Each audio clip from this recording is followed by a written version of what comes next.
I think there is also one thing that I've noticed. Do you feel Africans believe westernized solution more than they believe local solutions?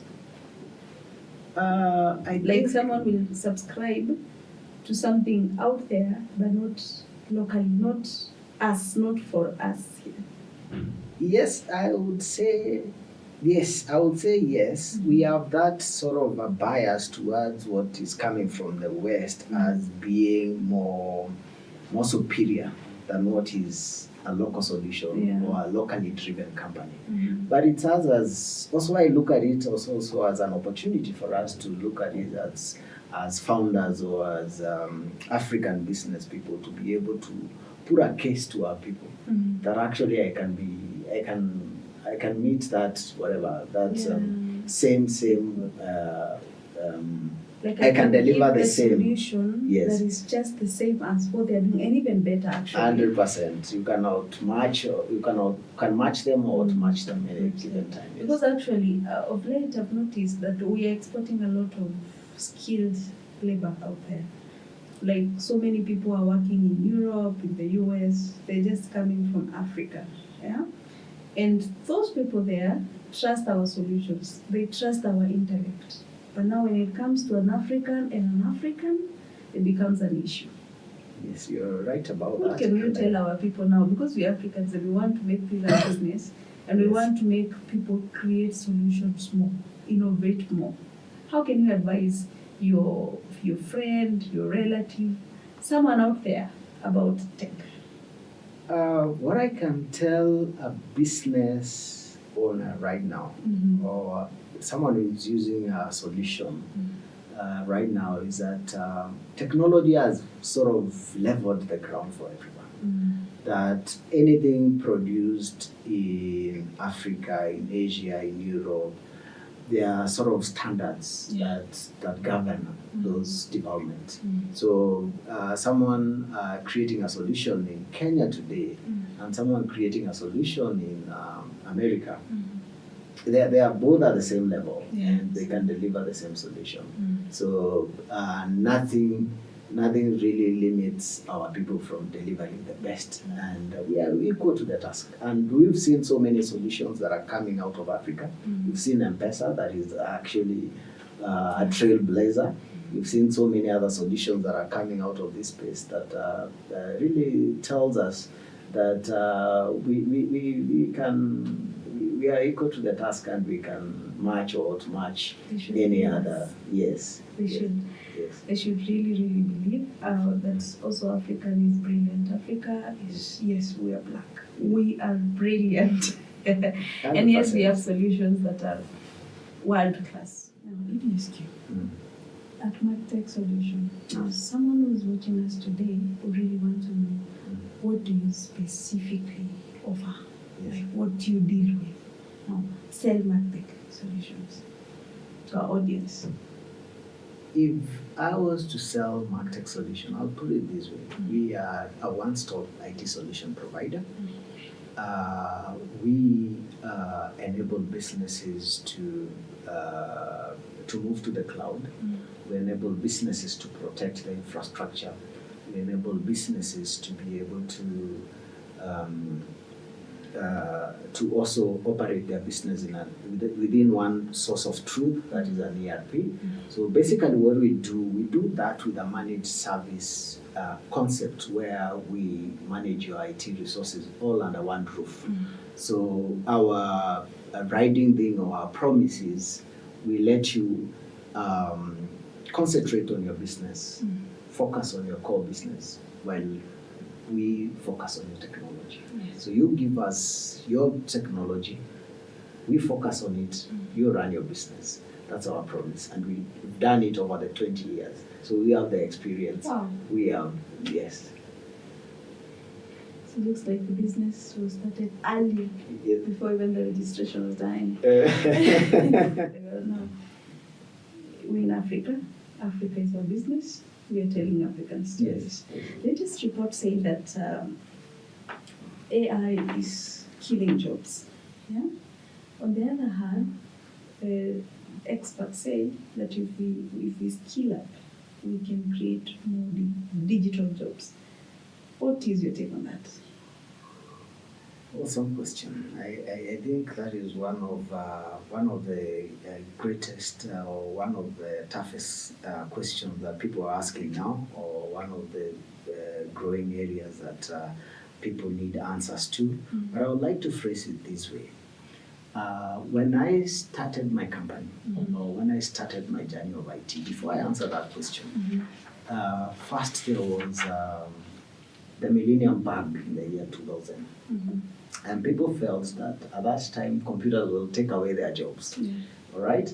So, and people like secretaries, they were really at risk of losing jobs. Yes. All right? At that time, because there was this digitization, people are moving away from now the typewriters to computers and all that. But did people lose jobs really at that time? Yeah? So people actually upskilled and moved to other levels. You got secretary that became HR assistants, and they changed also the titles from secretary to executive assistant in the offices. If you go right now to big offices, you have positions of assistant and executive assistant. Same way, when the internet came, we also had those challenges of this one, people lose jobs. But you saw also that the internet came and created more jobs. Yes. Same thing with AI today. If you look at AI today, yes, there are jobs that people lose jobs, but it's in the same time creating other job opportunities. Because what AI does, it doesn't automate jobs. It automates tasks, repetitive tasks, like clerical tasks. It saves a lot of time. But what happens to that person that was doing that job before?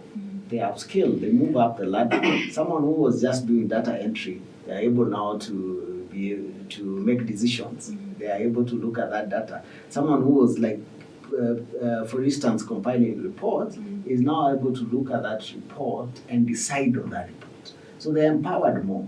So you're not actually losing jobs or making people go away. You're actually empowering that person. You're making them to grow.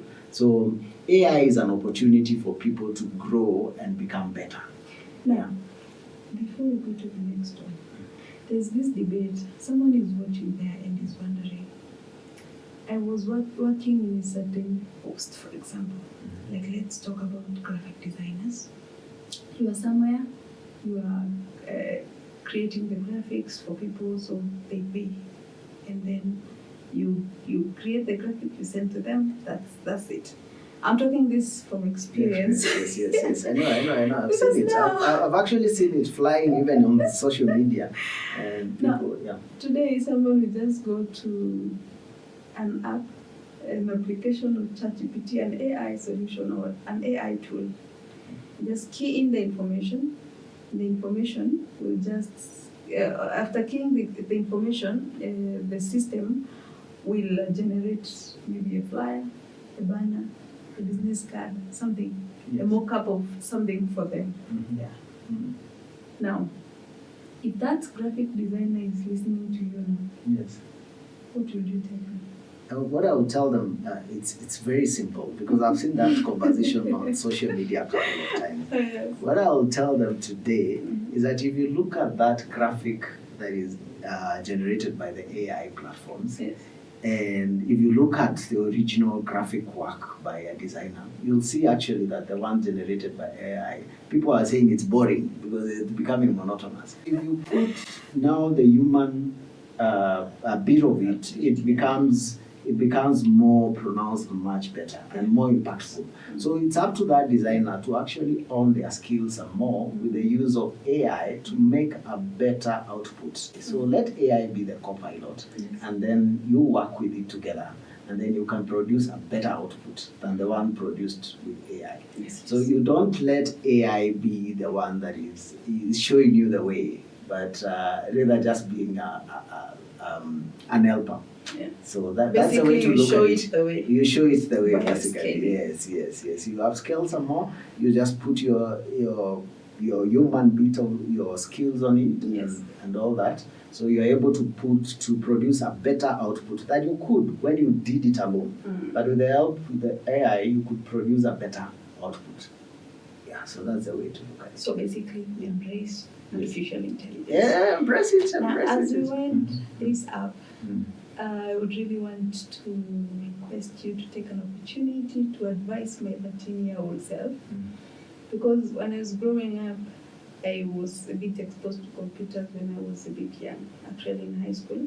And I could search a lot about tech because I'm very, very passionate about technology. And every time I would just search anything tech, I couldn't find any African faces. To some extent, I thought this is a thing of the West and not us. Yeah? But now growing up, I realize it's not for the West. People are here, they are creating solutions. Like you now, you've been here for the last more than 20 years. Sure.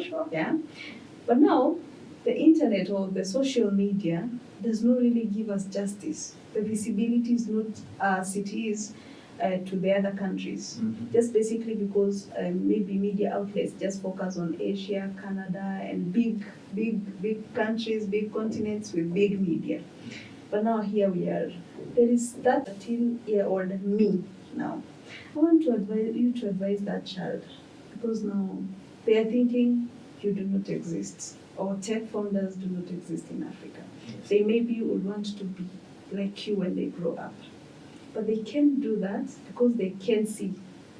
Yeah. So I want you to advise that child. Tell him or her something as a founder. Yes. Tell them you exist. Now talk to that mentor that girl. Yes. I think that's a very personal and very a question that is very dear to me.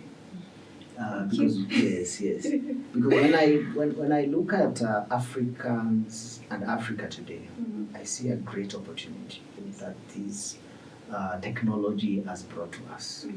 Unlike our forefathers, our great grandparents and parents, even our parents, because our generation before us, we still had the African mentality that we are just the weaker brother, we can only take second-rated things. But what technology has come and done for us, if someone is really out there and very keen, what technology has done for us, it has leveled the ground. Yes. So someone in Europe today and someone in Asia, Middle East, and someone in Africa, they are the same level. Yes. It has leveled the ground for all of us. So you can compete at any level. So your color doesn't matter anymore. So it has flattened that area. We've become a global village, not even in terms of how easily we can communicate, but also in terms of what you can deliver to the world. Yes. So this is a great opportunity for Africans. And given even our population, we are 1.5 billion. We have the youngest population now in the world. It's time for us as Africans to conquer the rest of the world. So, and how can we do that? Is by taking advantage of the technology, leveraging on technology, leveraging on our skills, leveraging on our numbers, leveraging on our landscape, because we have very good climatic conditions here. You can work like throughout the year, apart from other people. So this is time for us to really show the other races that we are equal to the task, that we are not the weaker brother, that we can fight at the same level, and we will outmatch you and at any given time. Yes. So this is a time for us as Africans to rise and show what you're made of. Yeah.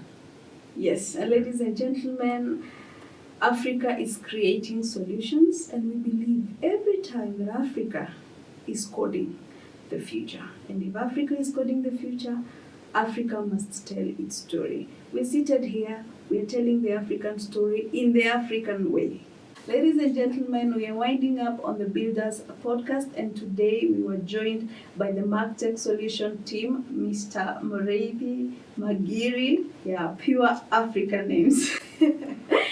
Yeah, and so if you would really be interested in to be featured in the EmilTech show, in the podcast, kindly reach out to us. We really want to have you here, regardless of if you are a big company or a just small company. We believe that the next unicorn will be showcased by us in Africa.